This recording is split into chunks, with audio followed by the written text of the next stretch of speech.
Hey Chronicle crew, today I'm here with my brother Ben, who's way more mechanically inclined than I am, to build a cabinet to store the batteries and put the fridge and the Wave 3 on top. So we're using a Kreg jig. I think this is the 3020 or 320, and I bought the basic screw kit, which comes with screws of various depths. I'll be working with 1/2 inch plywood. I got the Pure Bond again from Home Depot. I will be using Pure Bond Ultimate 3 to glue the pieces together while also using the pocket hole screws to securely put everything together. Pocket hole drill itself, and then also a drill bit. And the drill bit, I don't know if you can see that, it's got a special slotted head for the screws. And so with the drill, you want to set the depth to stop just where the wood begins, I think, so that when you drill through, you create those nice pocket holes. Hopefully make it nice and secure.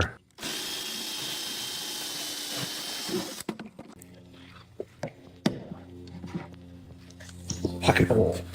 And this is the finished box, almost finished box.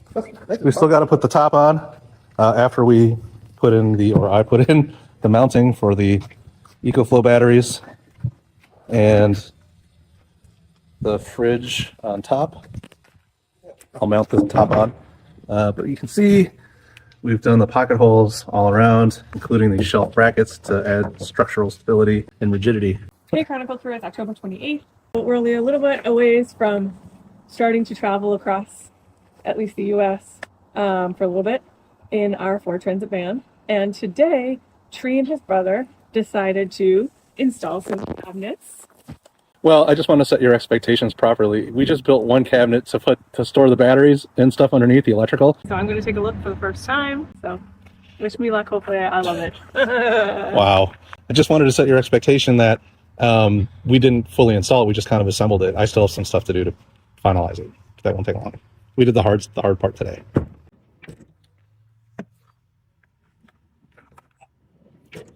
Ta-da! Ta-da! All right, let's get a closer look. All right, so effectively, this will go here behind the seat. Right, batteries will go in here. Lots of room for stuff. We have storage space for other stuff underneath. Right, I'll put a hinge door on the top, and then there's a top for this that I'll put on after I've kind of got everything secured. So the first things first is to get the batteries out. Get that sort of floor plate that I put in, like that wood piece that I screwed in. Take that out, put this down in its place. Put the batteries in. I got to drill some holes to run the wiring through. No big deal. Some ventilation. And then put the top on, screw it on. I just wanted to show you. So what we did is we did this, what they call a Kreg jig or a pocket hole jig. And so it basically creates these little pockets at an angle so that you can securely screw things together. And so anyway, it was our first time doing this, the Kreg jig, although Ben had seen it done before. So we figured it out and it works really well. So I think in the future, if you want to, like we were talking about building those wheel well cabinets, a basic cabinet, we can do it pretty easily around it to kind of clamp them together. But this way, the pocket holes, instead of screwing in to the ends of the wood, which are weakest for screwing in stuff, you want to kind of go through the meat of the wood whenever possible, like at an angle or straight through, instead of drilling directly into the end. This helps you actually make a perfect angle to do that without needing to create like joinery and things like that. You know, that more advanced craftsmen might use to make cabinets. This is good for you know, quick and dirty amateurs to put it together. Pretty strong, and once the top's on, it'll be even stronger. You can use this in the future because the jig doesn't take up much room. This makes it a lot easier and more precise. All right, well, not to bore you with the painstaking process of painting and sealing the plywood, but I applied this Minwax acrylic that's water-based, same as what we did on the bed slats, to seal the cabinet, mostly from dog pee, but also because that cooler and refrigerator will be on top, and you know, there might be some water condensation or something like that. Anyway, now it's ready to start putting it together for its final placement. Getting oh so much closer. Good morning, Chronicle crew. It's the day after I have painted and sealed the cabinetry for the batteries and whatnot. I decided last night to move it into the van after it got sufficiently dry, not expecting the rain, but it's a good thing that I did. It's going to be raining for the next day or two, but I think I can still do the work inside. Okay, so this is more or less how this cabinet will fit into the space. And so I've measured it to come pretty much to just the edge of the driver's seat, hopefully give us enough room to recline a decent amount back there, wide enough to maximize the use of this space here. We were going to put the fridge on top, but now Karen is thinking about putting it here. One of the other challenges, I guess, is to drill some holes for the wiring and whatnot to come through, which shouldn't be a big deal. The other challenge, of course, is I have put the alternator charger there mounted to one of the rib nuts. The cord coming from the battery is, I think, 5 meters. So I can easily move that in here because I'm kind of limited by the XT150 cord length, which is maybe 1 meter. And when I had the battery just sort of sitting over here, it was long enough. Yeah, I'm going to see if I can put both batteries somewhere in here and if that's going to work. All right, so it's long enough, certainly, for one battery, but that position is not wide enough. However, if I put it in here, which is fine, actually, because I think those brackets will fit. I got these from Leaf Green Solutions on their Etsy store. All right, so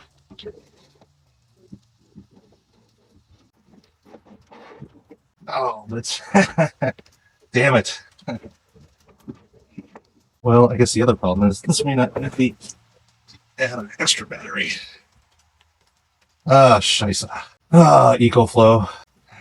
Well, I guess I can always resort to. Of course, it still doesn't fit in the space. Damn it. The original plan was to have one battery at each side, kind of distribute the weight. And Karen was like, well, wait a minute. What if we do it this way now? Which is not the first way conversation we've had go this way. And I'm not saying it's all her fault. Certainly we both haven't really listened and changed things up as we've gone. However, I guess had I thought about it when building this cabinet, I would have made sure to size the middle compartment or a compartment for both batteries to be sitting side by side. And it does work without the brackets. It's just a waste of cash then at $50 a set. And I'm not going to just put it in here just to put it in here. The only other issue is too, why does EcoFlow put the XT150 connector on the right hand side of both batteries with a 1 meter cable, which means you have to put them next to each other, unless of course the intention is to be stacked, which is not very sturdy, I think, in a dynamic situation. Sure, at home stacking, why not? On the road, not so much. Of course, they do sell a longer cable for $100. But that one is also like 5 meters, maybe not that much, 3 meters. Either way, damn it. All right, well, I guess I could unscrew the pocket hole screws and I guess break the glue that's holding them in place, and then rearranging the, I guess, braces, for lack of a better word, making the compartments to accommodate the batteries, maybe in the middle, but it would have to be significant. Maybe not significant, but definitely enough, because I've also got to worry about the wiring in the back. So either way, we're looking at several inches in the middle, which probably won't impact the structural rigidity too much, or just go with the original plan and I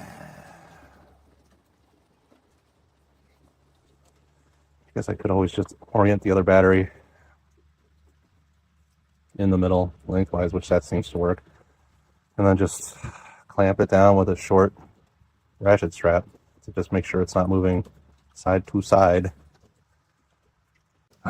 This is what happens when partners don't communicate what they want to do effectively. This is good for quick and dirty amateurs to put it together. Pretty strong, and once the top's on, it'll be even stronger. You can use this in the future because the jig doesn't take up much room.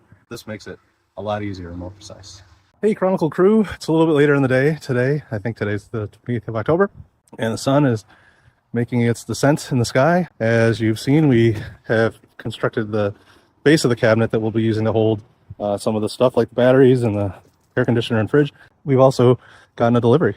The decking for the White Top Adventures roof rack has arrived today. And also this very heavy package, which I believe are the 60-inch DIY sliding drawer tray.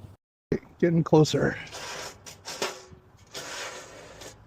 Although I am a little, I guess, surprised, although I shouldn't be, that the decking doesn't cover the roof rack from end to end. It's probably like another foot or so.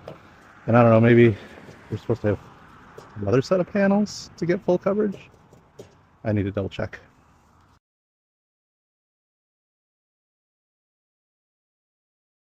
So the question is, will my vent open? I ended up accidentally stripping that screw right there.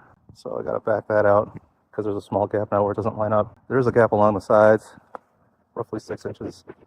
And maybe I can close that gap with some plywood in the future, just some long strips of 3/4 inch. I do have the extra T, the flatter rectangular T-nuts. I might be able to put those in just to have some full coverage.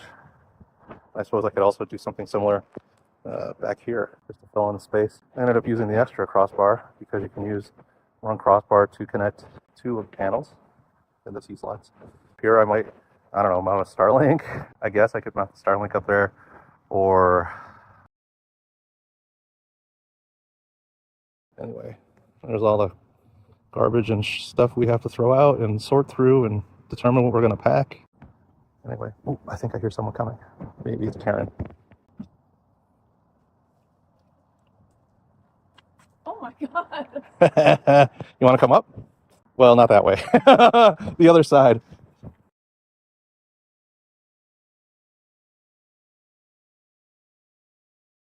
It's almost straight up. I'm just saying it might be better. And there's no decking right here. They didn't send me one set of hardware, so I wasn't able to mount one deck. Oh, here. You might want to here angle that back a little bit more and hand me that piece of foam, because I noticed that this ladder is denting and scratching our van. Yeah. Oh shit, indeed. Here. No bueno, señorita. Hopefully those ladder things I got will support. Now you can do your yoga up here. Oh my gosh. We can sit on our little chairs. Yeah, or just sit or lay down and lay down. I mean, sun's that way, sunset's that way. Unfortunately, we can't really see it from here. So I've written to them to say, hey, you need to send us another set of hardware. Oh, I struggled with to go this way too. There's one more panel. They forgot to pack the hardware. And then also they packed the wrong size washer for one of the sets. So one of these is in without a washer, and then I stripped one X nut. It's easy enough to get. How do you feel? Accomplished. It's always, part of the struggle is, I guess, in getting the sense of accomplishment is the struggle. And the first set, of course, was the hardest because I tried to, I already said this on camera already, but I'll tell you, I tried to put on the panels the same way that I put on that fairing, which is they recommended that you attach the T-nuts and then you slide it into the 80/20 T-slot. And that they were right. It was easy to do. So I tried it with the second one, but the weight it's a good amount of weight and leverage and stuff, and I had to pull out the crossbars to kind of feed it through. And getting it back on was a pain in the ass, so I went and loosened everything around the roof rack so that I could kind of get a little more width, force them back in. And the second time I'm like, all right, well, they have these here. If you can see. I just want you to fall off the roof. No, I'm not going to fall off the roof. Geez, you're your mother. You see those little holes, the round opening at the end of the crossbar? Okay. I don't know if you can see it. You might want to zoom in. Anyway, the T-slot, the T-nuts can slide in through there. Oh. So on the second one, I basically just slid them to where I needed them, which was a lot easier. Did I forget to?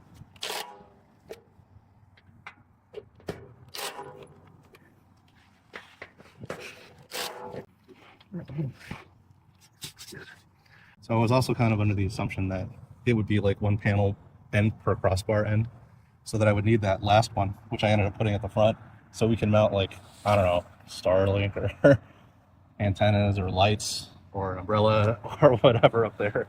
All right, Chronicle crew. Well, I got the decking it's finished.